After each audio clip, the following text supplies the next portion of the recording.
Hola a todos, hoy tenemos una lección muy importante, la lección número 21. En esta lección vamos a estudiar el verbo en el tiempo perfecto. Bueno, vamos a aprender acerca de otro tiempo verbal que se llama el perfecto. Y lo que más destaca del perfecto en cuanto a su significado no es tanto su cronología, sino su aspecto. El aspecto verbal es algo que ya hemos comentado en algunas lecciones previas. Es la manera en que un verbo representa la acción a la cual se refiere. Entonces, por ejemplo, en los tiempos presentes, tiempo presente, tiempo imperfecto, el aspecto verbal o la manera de representar la acción suele ser como un proceso. Luego, en el auristo, su aspecto verbal, la manera de representar la acción a la cual el verbo se refiere, es como un hecho simple. ¿Vale? Esto lo representamos con un retrato. ¿Vale?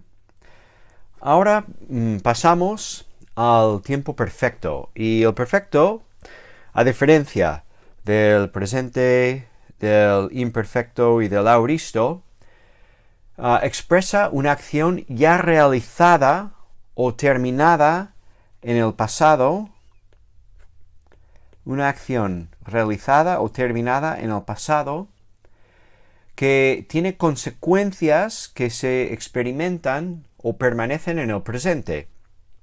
Entonces, dicho de otra forma, aquí tenemos una definición del aspecto verbal del perfecto. El perfecto representa una acción terminada en el pasado que sigue siendo relevante en el presente. Y a veces podemos reflejar estos matices, los matices del perfecto griego, con el pretérito perfecto o incluso con el tiempo presente en español. Vamos a ver un par de ejemplos. En este primer ejemplo vemos dos usos del verbo plerao, que significa llenar. Y en el primer uso vamos a ver el verbo en el auristo y en el segundo el verbo en el perfecto. En Hechos 2:2 leemos que un ruido llenó toda la casa donde estaban sentados. Esto en el día de Pentecostés. Viene un viento que llenó toda la casa. Y en el segundo ejemplo, el mismo verbo conjugado en el perfecto, habéis llenado Jerusalén con vuestras enseñanzas. Vale, entonces, en la primera oración vemos el uso del verbo resulta ser una afirmación de un hecho simple en el pasado, sin referencia al presente del hablante, mientras en la segunda oración la implicación es que el efecto, las consecuencias de la acción pasada siguen siendo vigentes en el presente, desde la perspectiva del hablante, que habían llenado Jerusalén con sus enseñanzas, pero estas enseñanzas siguen siendo influyentes en el presente. Creo que aquí con el indefinido, aquí con el perfecto en español, vemos que los aspectos diferentes del auristo y el perfecto tienen matices que tenemos que reconocer y respetar en la exégesis. Vamos a ver otro ejemplo. En Romanos 3:10 y en otros sitios aparece el perfecto del verbo grafo, que significa escribir. Pues es aquí un perfecto pasivo. Y este uso del perfecto enfatiza el siguiente matiz, que lo que fue escrito en el pasado sigue teniendo autoridad en el presente. Fue escrito en el pasado, pero sigue siendo vigente. Entonces este verbo se podría traducir como fue escrito, pero esto pierde el matiz que Pablo está enfatizando a la hora de citar una cadena de textos del Antiguo Testamento. Pablo dice que graptai, escrito está. Y la idea es que estos textos son antiguos, pero siguen teniendo autoridad en el presente. Entonces, estamos hablando aquí del aspecto del tiempo perfecto, la manera en que este tiempo representa la acción verbal, ¿vale?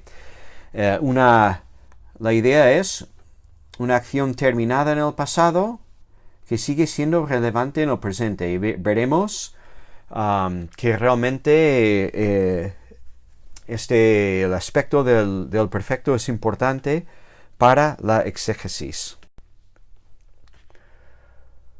Bueno, hemos dado una larga introducción, vamos a ir un poco más rápido viendo la morfología.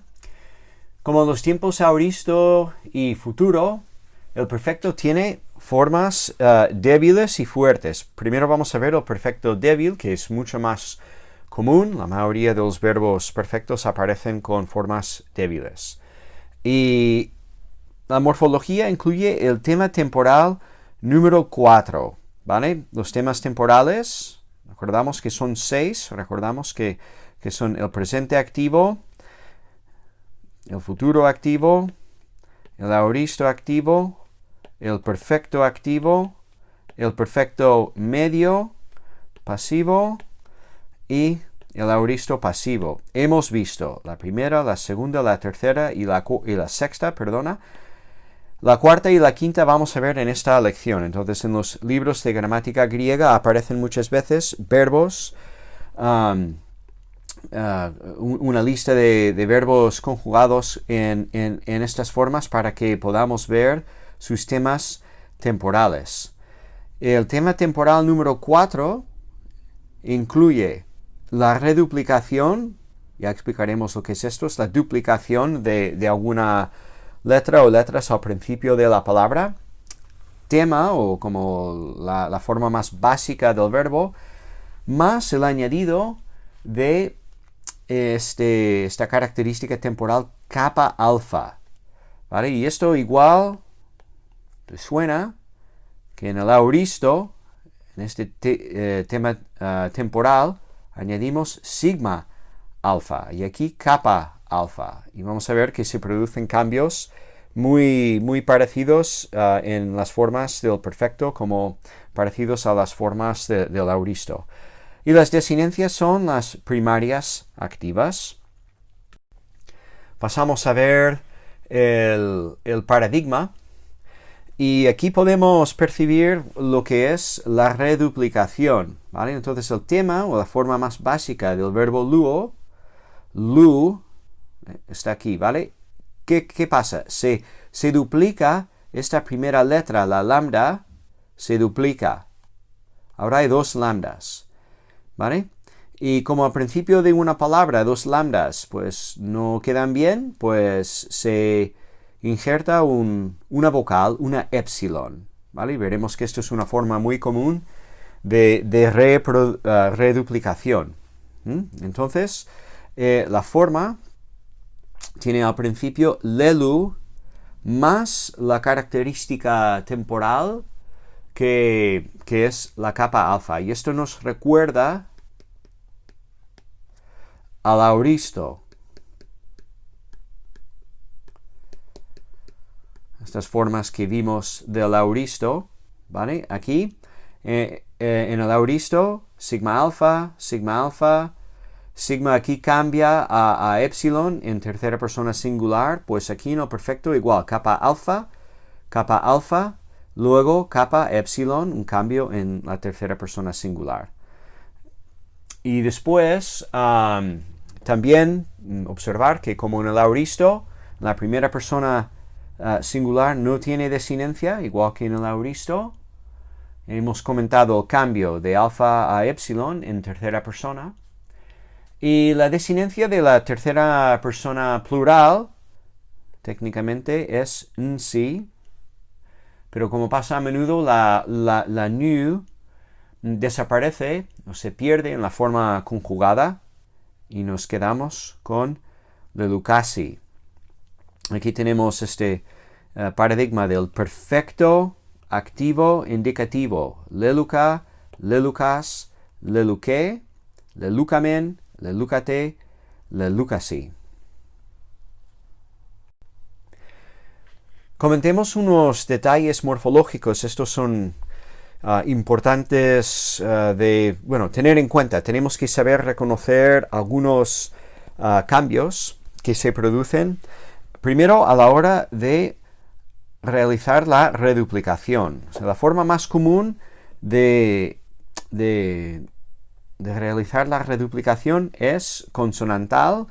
Cuando tenemos al principio de una palabra una consonante singular, como la lambda, ya hemos visto este ejemplo en el paradigma, ¿vale? Se reduplica la lambda, 2 lambdas más el añadido de una vocal entre ellas, ¿vale? Entonces tenemos lu, pasa a le, lu, perdona, no es lelo, sino que es lelu.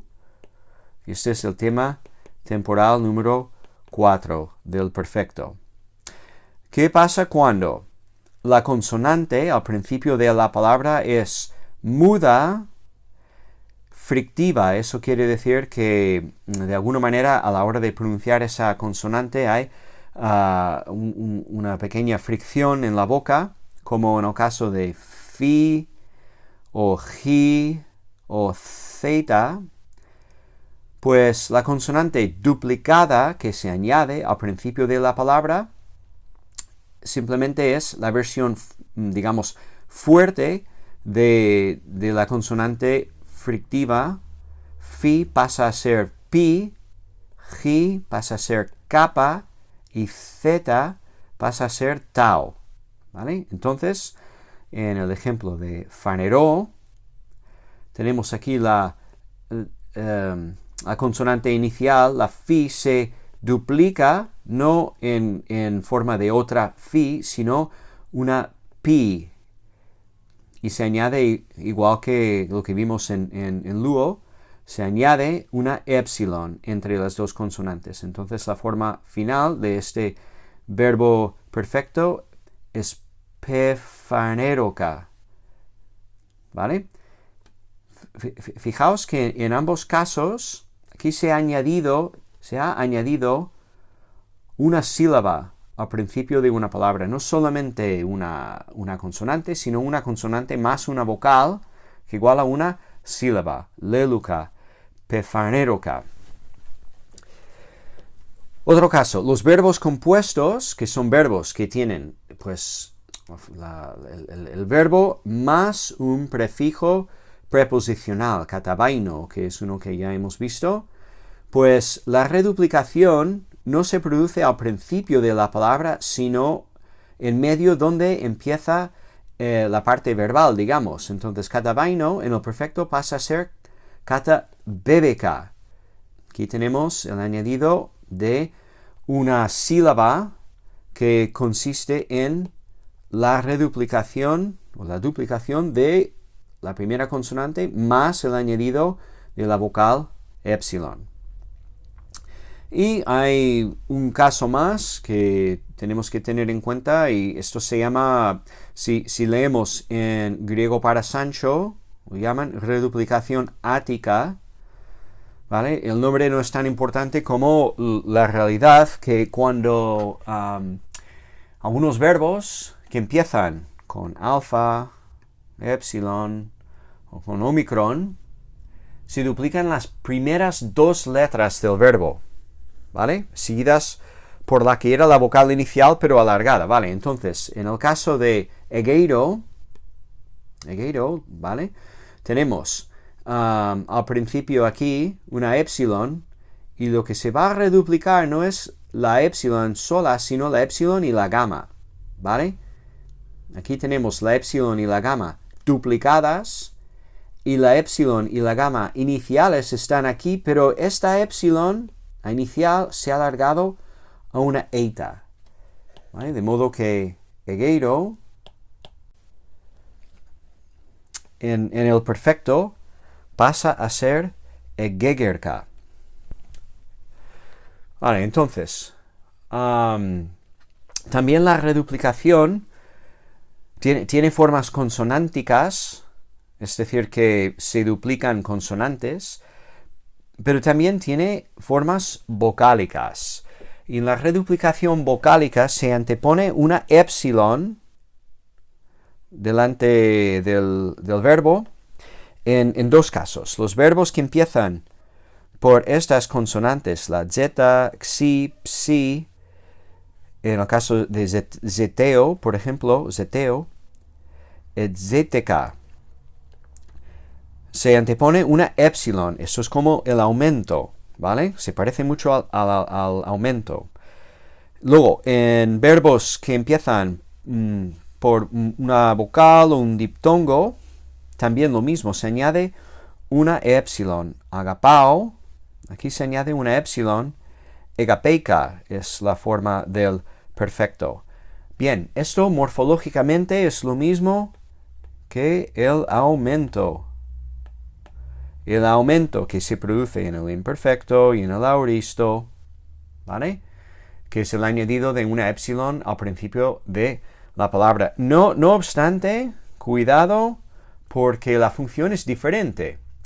El aumento indica tiempo pasado, ¿vale? Pero aquí, esta épsilon que se antepone no indica tiempo pasado, sino es una reduplicación que indica una acción completa, como hemos dicho, con cierta relevancia en el presente. Por cierto, ¿cómo se sabe que estas formas, como aquí egapeika, son del perfecto y no del imperfecto? Porque claro, esta morfología al principio podría ser un aumento, no la reduplicación. Pues lo que nos indica que estamos en el tiempo perfecto es esta capa alfa aquí al final, que es característica del perfecto. Brevemente, comentar algunas combinaciones que, claro, cuando añadimos esta capa en el tema temporal, ¿vale? Al tema, pues a veces se producen cambios al final del tema verbal. Y esto ha pasado también con el añadido, lo hemos visto con la sigma, en el auristo, con la zeta del auristo pasivo. A veces se producen cambios con, por ejemplo, consonantes dentales. Esto no es nuevo, ya lo hemos visto.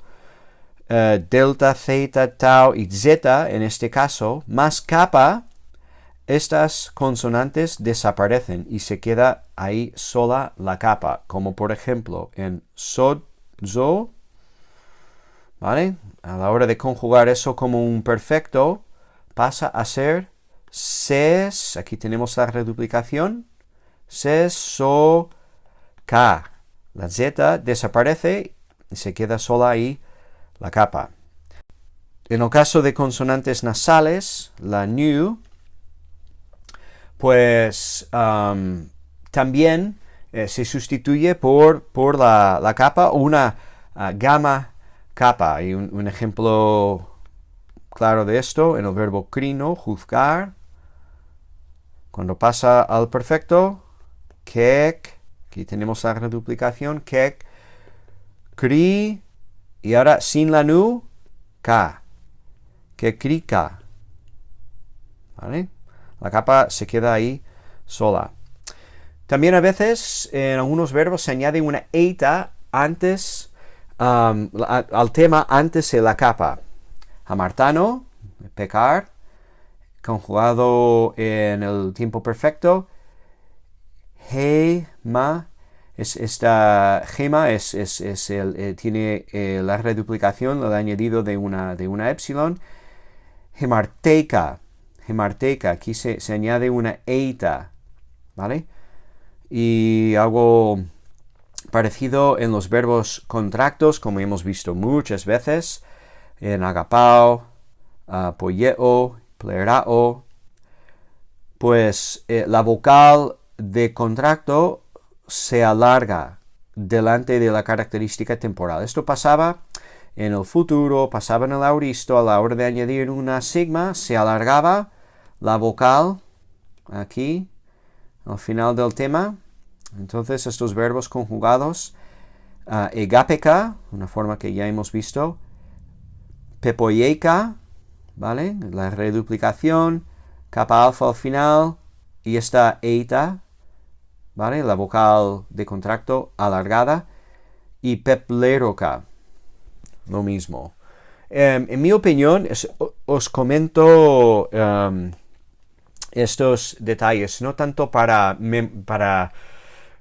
su memorización como reglas, pero sí que tenemos que tener una cierta conciencia de que ocurren cosas morfológicas o cambios morfológicos a la hora de añadir esta capa al final de los temas. Y lo importante es ver que a la hora de ver capa alfa en los perfectos débiles, todas estas formas tienen capa alfa, ¿vale? Vemos también que hay una reduplicación al principio, eso es un perfecto. No nos despistemos por quizás la pérdida de una consonante o el añadido de una vocal larga o el alargamiento de la vocal de contracto. Es un perfecto y lo importante es reconocer capa alfa al final y la reduplicación al principio.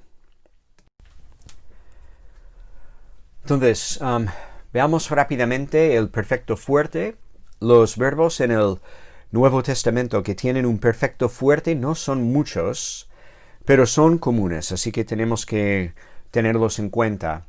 La diferencia entre el perfecto débil y el fuerte es que en el fuerte el tema temporal, ¿okay? Tema temporal número 4, que es del perfecto activo, ese tema solo tiene la alfa, no la capa, ¿vale? Sí que tiene la reduplicación, el tema verbal, pero solo la alfa. Y estas palabras, bueno, que tienen el perfecto fuerte suelen ser comunes como ginomai, que significa suceder o llegar a ser. Ginomai en el perfecto es gegona. Y entonces tenemos aquí la reduplicación, pero al final, solo la alfa, no la capa alfa. Grafo, lo mismo. Gegrafa, reduplicación, pero no tenemos la capa, sino solamente la alfa. ¿Vale? Erhomai, ir, venir. En el perfecto tiene una forma un poco más difícil de reconocer. El leluza, pero como vamos a ver esta forma muchas veces, nos irá entrando y lo iremos memorizando. Vale, y ahora vamos a ver el perfecto medio y pasivo. ¿Qué significa medio y pasivo? Bueno, pues como vimos en el presente y en el imperfecto, las voces media y pasiva ambas tienen las mismas formas. Entonces, si decimos medio y pasivo no significa que haya una voz media pasiva, sino que las voces media y pasiva tienen las mismas formas.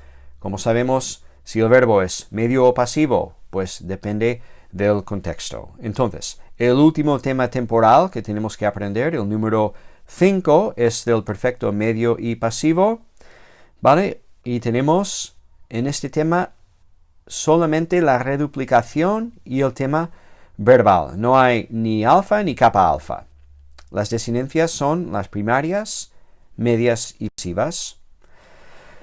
Y aquí tenemos, pues, el paradigma del perfecto, las formas de las voces media y pasiva.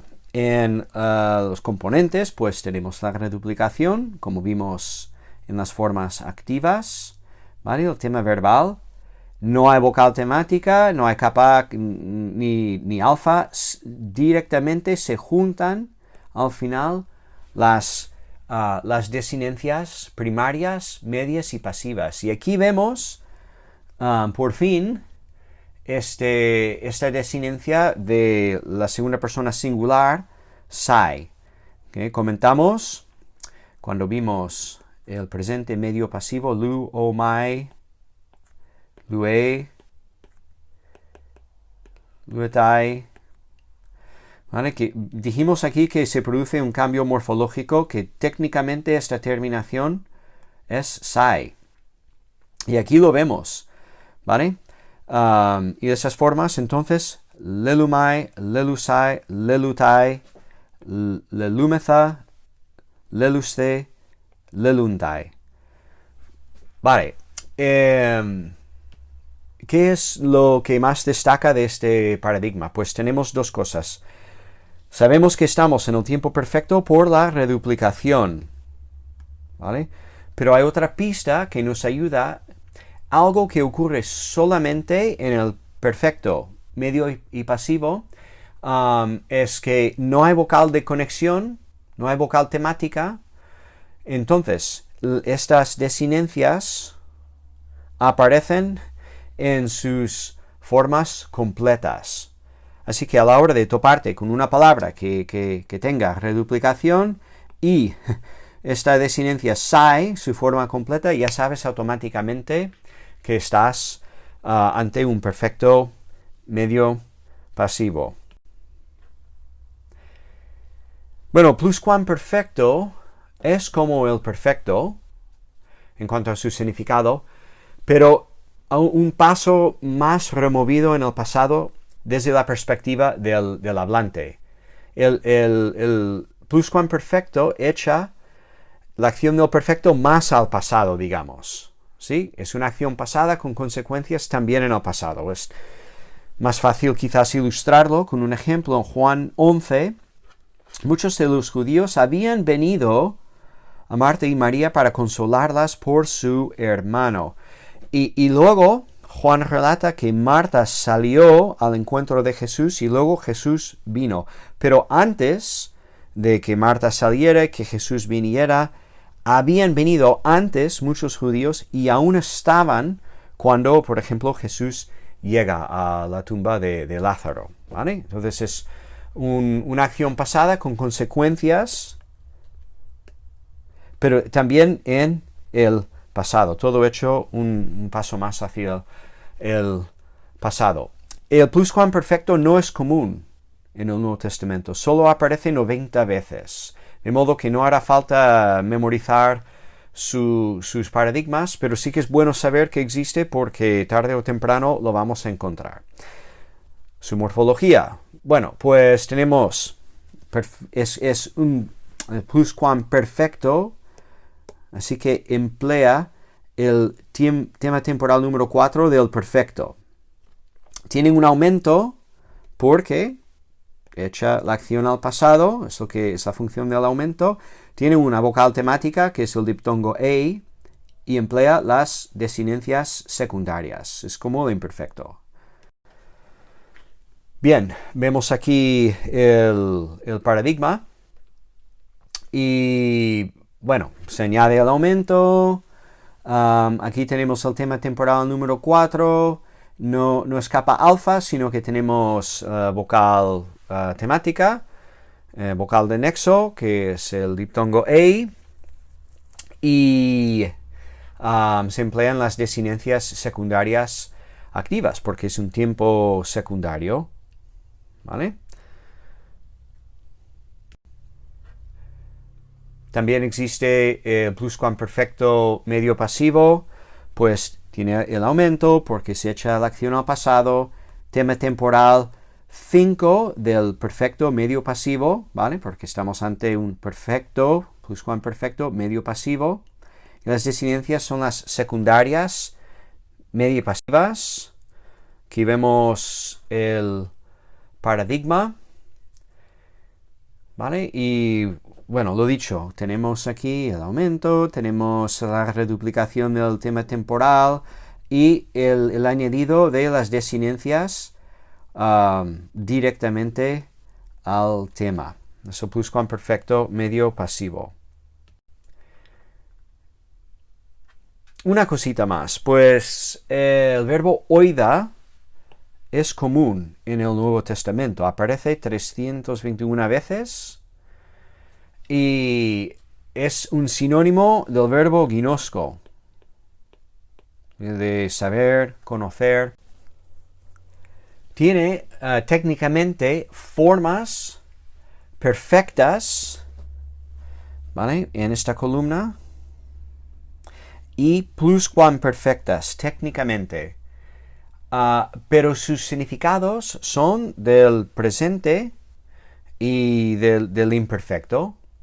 Entonces se analiza si te topas con la forma oída en el texto, lo vas a analizar como un presente activo indicativo primera persona singular. Se analizan como presentes imperfectos a pesar de tener formas más bien del perfecto y pluscuamperfecto. Y aquí podemos ver su paradigma y es importante pues memorizar esta palabra como una palabra del vocabulario, pero claro, no tiene, como dice uno de mis estudiantes, no tiene cara de verbo, porque no termina en las terminaciones típicas que estamos acostumbrados de ver en las formas léxicas. Aquí también recordemos la forma imperfecta, edein, y lo iremos viendo en nuestra lectura del Nuevo Testamento.